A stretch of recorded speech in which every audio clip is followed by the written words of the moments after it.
Unmanned boat drone has been found after going missing for several days.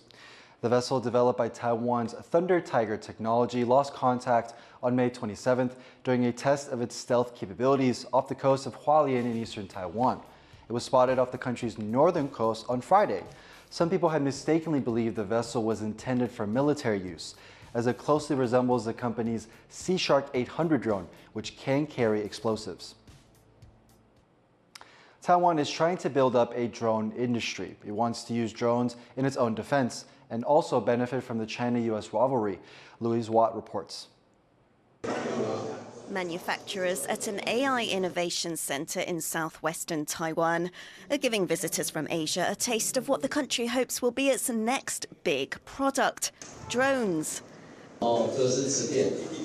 Already the world's leading semiconductor hub, Taiwan is now trying to build a drone industry. It's mostly producing drones for civilian uses like disaster response and traffic management.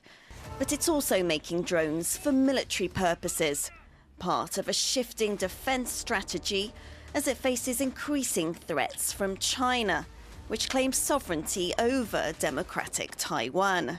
Well, we know that based on the war in Ukraine, they've been using a lot of drones because they might be short of manpower. So this can be the same situation in Taiwan as well, because we don't have as many manpower compared to China. In developing a drone industry, Taiwan is also competing with Beijing on another level. It wants to become an alternative supplier to China, which dominates drone making. As the US and other countries look to reduce dependence on Chinese manufacturers, Taiwan hopes it can step in. Here in the rural county of Jiayi, it set up a base for drone development and testing, part of its plan to become an Asian hub of drone supply chains for democratic nations. Legislator Guanting Chen of the ruling Democratic Progressive Party says he believes Taiwan is on the right track, but that it should target its own market first. I would urge the Ministry of National Defense to open more bids to make sure that we have enough during the conflict time. Well, we hope that day will never come, but we need to stockpile those things so when the time comes, we have enough. And this is also a great deterrence to China to tell them we are going to prepare. Here in Jiayi, Taiwan is demonstrating to potential Japanese suppliers and customers that its drone industry is already off the ground. Now it is trying to scale it up so the country can produce enough drones to also help protect itself in any future conflict with China. Hank Xu, Eason Chen and Louise Watt for Taiwan Plus. Taiwan is marking 80 years since U.S. warplanes tore through the skies of Taipei, carrying out the single deadliest bombing raid against the city of World War II. Brent Thomas has more.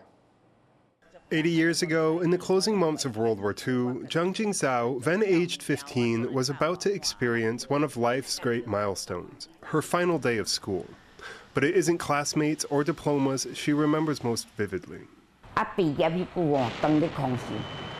迄空手伊会对遐来呼呼叫，直直来偷啊来，拢无甲你放，拢无甲你迄啥，干那安尼来，干那安尼咱就惊甲心肝骨就砰砰菜啊。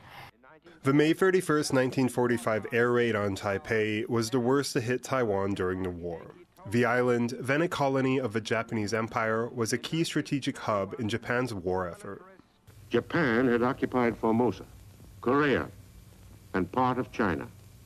Taiwan plays a fundamental role in both trade, and due to its kind of maritime crossroads as one approaches Southeast Asia, of course, and it also plays an important military hub as the war expands from the late 1930s, but then really with the Pacific War in the early 1940s, because the majority of many ships will travel through that area. The Allied air forces began bombing Taiwan in earnest in 1943. But early raids were sporadic, mostly carried out by smaller, carrier-based planes with light payloads targeting industrial areas. Zhang Jingzhao could see and hear them from as far away as Xindian in what is now New Taipei. They were hitting hard all over the map, all around the clock.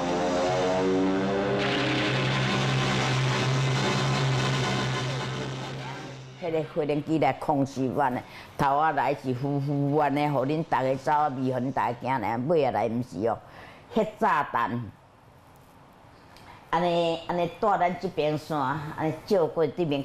Lin Wenming was in Wanli in what is now New Taipei when it was attacked as part of U.S. bombings targeting the key port of nearby Geelong. 我跟我妈，那个坐那个汽油车啊，火车啊，那时候也是汽油车嘛，都是站光复啊，在望里，在那高架里面，就美国的飞机来轰炸。 4台就在轰炸，那时候我也很小，里面就死了好多人。In May 1945, with Germany defeated, the U.S. turned its full might towards the Empire of Japan. On the final day of May, 117 heavier B-24 bombers left the recently liberated Philippines bound for Taipei, where they met almost no resistance. 迄B-29的迄个飞行机啊。 一摆3只，一只做头前，啊2只做较步道边遐安尼，啊都3只各一堆，3只各一堆，规个天顶吼，安尼拢对迄搭飞来，啊飞对安尼入去，也安尼呼呼叫哦，规个天啊强要举起来，呼呼叫，迄安尼，啊3台一堆，3台一堆，3台一堆。 差不多早10点，都来啊。The bombings continued until about 1 in the afternoon, killing an estimated 3,000 people in just 3 hours. Around 3,000 bombs ravaged Taipei's central government district. Strategic sites like Taipei Main Station were hit, along with landmarks such as parks, what is now the presidential office, and Longshan Temple. 大路拢安尼蒙烟散雾，安尼拢毋知哪会拢有。扫啥咧扫有火呢？沿路安尼听人咧吼，过来咧哭，过去咧哭，头声遐哦，安尼哭到吼叫。 The bombings brought the city to a standstill, driving home the fact that by May of 1945, the tide of war had turned firmly against the Japanese Empire. Taiwan certainly felt the effects of the war. There was significant Allied bombing at various points in the war on Taipei and other cities, which essentially were considered to be under Japanese occupation, or at least part of the Japanese Empire. Sources differ, but around 5,000 civilians in Taiwan were killed in air raids during World War II, most of them on May 31st. 80 years later, the raid is only vaguely remembered, suppressed by Cold War narratives and overshadowed by far deadlier attacks elsewhere around the same time. 当阵无迄行到都胆都强要破去哦！迄做囡仔都行到安尼啊，会使讲定定逐工嘛一个面青顺顺，我要惊死安尼。Jiang Jinsao still lives in Xindian in a small home surrounded by her children and grandchildren. Lin Wenming spent his life painting before retiring to Hualien. Their lives have spanned empires, republics, and generations, but the bombing of Taipei is something that they'll never forget. Ryan Wu, Ed Moon, Jeffrey Chen, and Bryn Thomas for Taiwan Plus. The military has shown off its CH-47 Chinook helicopters with a special training exercise held in front of news cameras. John Van Tres takes a look at just what these helicopters can do.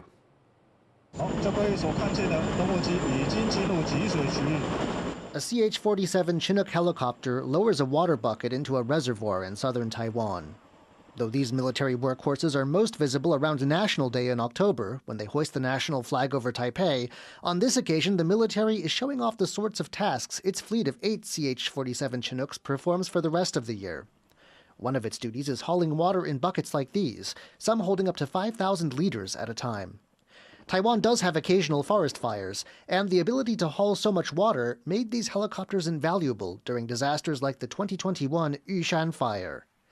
The crew doing a mock exercise for news cameras makes it look easy, but just attaching a load to the helicopter's underside takes practice and a coordinated effort.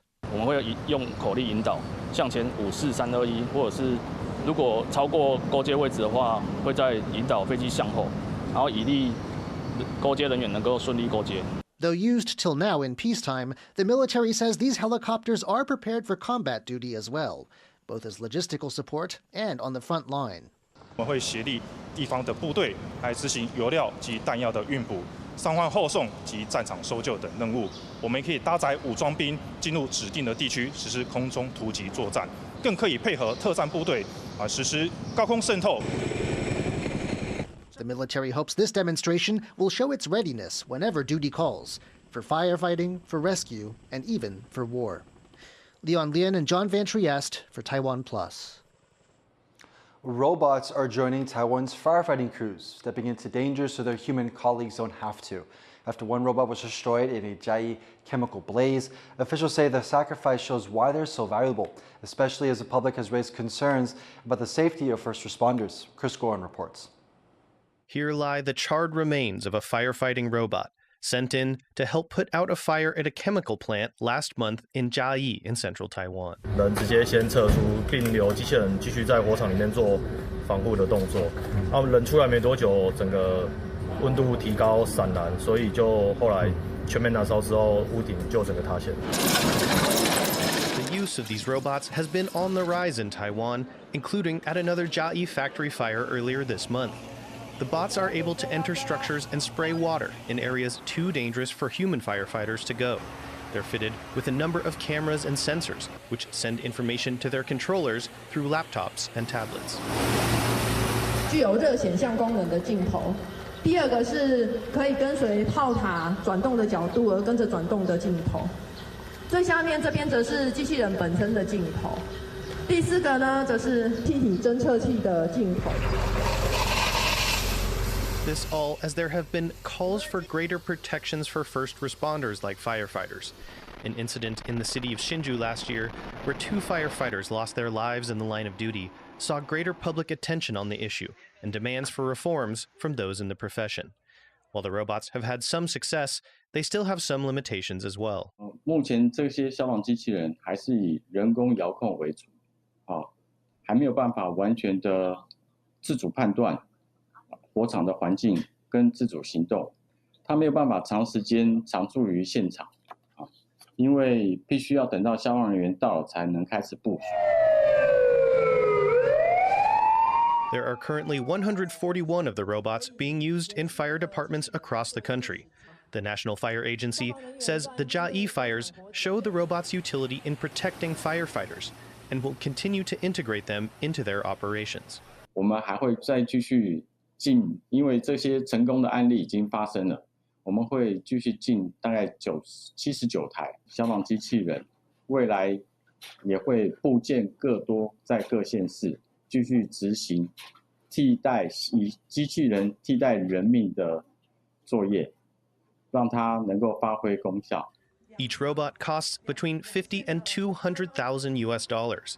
While the robots may be expensive, fire departments would argue there's no price too high to ensure their human firefighters make it home.